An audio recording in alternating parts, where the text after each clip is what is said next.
So today we're going to talk about a special type of one-dimensional motion, and that's called free fall. And free fall is all about acceleration. And I want you to think about what we know about acceleration. We've been doing all these problems where acceleration can vary. I want you to think about a sports car, which might have a big acceleration. It's got a big engine. It can get up and go real fast. Something like a truck would have a very low acceleration. It cannot accelerate very quickly. Well, free fall is a situation where the acceleration is always going to be the same. And free fall is all about gravity. And we know that gravity pulls on objects and makes them speed up. If you've ever dropped anything, you know it goes faster as it falls. Well, that is what an acceleration is. Now, gravity is not like an engine. Gravity doesn't vary. Now, why is that? We can put a big engine or a small engine, fast engine, slow engine, but what about gravity makes it not vary? Well, I told you for now, we're not really examining the causes of motion yet. That's later on down the road. But I think we all know enough about gravity to know what causes gravity, and that is the Earth causes gravity. And the Earth is the same for everybody. Therefore, the acceleration due to gravity is going to be the same for everyone, because if the Earth is the cause and we're all on the Earth, the acceleration due to gravity is not going to change like it can from a sports car to a truck. Now, you might know enough about gravity to realize that a big planet like Jupiter has more gravity than the Earth, and something like the Moon has less gravity than the Earth. And we're going to examine those causes later on, but for right now, we're just going to contain ourselves to the Earth, where the acceleration due to gravity is always going to be the same. So here's our good working definition of what free fall is. You might think of free falling as something that is dropped and freely falling through the atmosphere. But more correctly, free fall is when gravity is the only thing that's affecting the motion of an object. In other words, there's no engine. There's nothing causing the acceleration or deceleration other than the force of gravity. So let's consider this situation here. Let's say we have a physics teacher that's thrown off of a tall building by an angry physics class that's upset about their first quiz score. Well, the teacher doesn't have rockets. The teacher doesn't have wings. This teacher is going to fall straight to the ground, much to the happiness of the physics class. Well, what's causing that physics teacher's motion to change is gravity. Gravity is pulling down. And whether this physics teacher weighs 200 pounds or 300 pounds or 400 pounds, it's always gravity that's going to accelerate the teacher. That's an example of free fall, where there is nothing else changing or accelerating the motion other than gravity. Now, free fall doesn't just have to be down. That's a very common misconception. If I take a ball and I throw a ball up into the air, you know what's going to happen to that ball as it goes up. It is going to slow down, and eventually it's going to stop, turn around, and come back down. Well, what's causing the slowdown? That's an acceleration, a deceleration. What's causing that in this situation is gravity, because even though the ball is going up, gravity wants to pull it back down. That's an acceleration. That's an acceleration due to gravity. The ball has no rockets on it. It has no engine. The only thing that changes its motion is gravity. That makes it free fall. That's what free fall is. So getting back to the physics teacher, if the physics teacher jumps off the top of the building, as soon as the physics teacher leaves the corner of the building and is in the air, that's a situation of free fall, because the only thing affecting the motion is gravity. Now, some of you might say, well, wait a minute. There's this thing about air resistance, and we have all felt air resistance. You stick your hand out the window of a car, and you can feel the air working against you. And it is true that as the teacher falls and hits air, the air does push back on the teacher. And the faster the teacher falls, the more air he's going to hit, and the more pushback he's going to get from the air.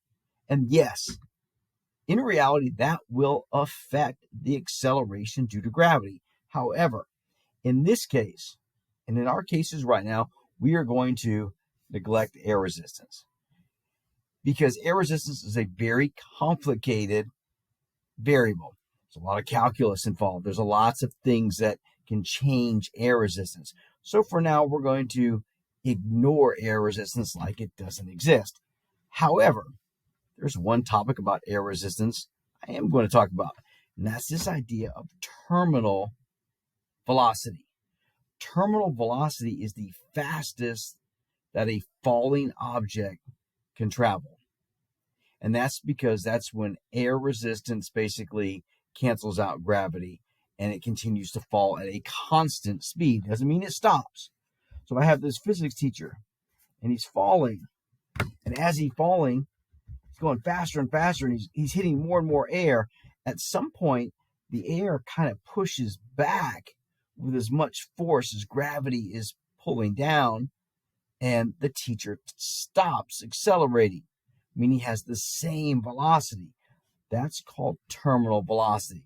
Terminal velocity is the fastest speed reached by a falling object.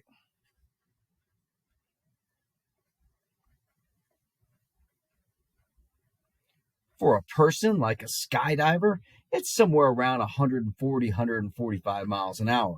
At that speed, there's too much air in front of you and you stop accelerating. Doesn't mean you stop moving. It just means you stop speeding up and you continue towards the ground at that same rate.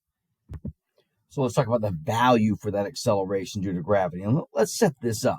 Let's think about this a minute. We know that the Earth causes the gravity. Check. We get that. We also know that the Earth is the same for everything and everybody. We're all on this planet. We're not going to do any Jupiter problems or moon problems for right now. We're just talking about being on the Earth. So the Earth pulls on everything the same. So that means the acceleration due to gravity is going to be the same for everything because it's the Earth that is causing that acceleration and the Earth doesn't change for anyone. Well, that means we've got what's called a constant. A constant is something that is universally the same value. It is always the same. It is constant. And on the Earth, we're going to represent that constant with the little letter g. This little letter g is going to represent the acceleration due to gravity. And it has a value, and its value is 9.81 meters per second squared. That is the magnitude of the acceleration due to gravity. That is the size. But remember, acceleration is a vector, and vectors not only have a magnitude, they also have a direction. So is g positive or negative? Well, it depends upon how we set up our directions. Acceleration is a vector, and we use positive and negative to indicate direction. So the question becomes, what do we want to call positive? What do we want to call negative? Generally, we like to call up positive. And we like to think of down as being negative in terms of direction. Sure, great. Well, if the size of my acceleration due to gravity, my magnitude of that vector is 9.81 meters per second, the question becomes now, is that a positive or negative value? Well, if we're going to say down is negative, that means my acceleration due to gravity is negative 9.81 meters per second.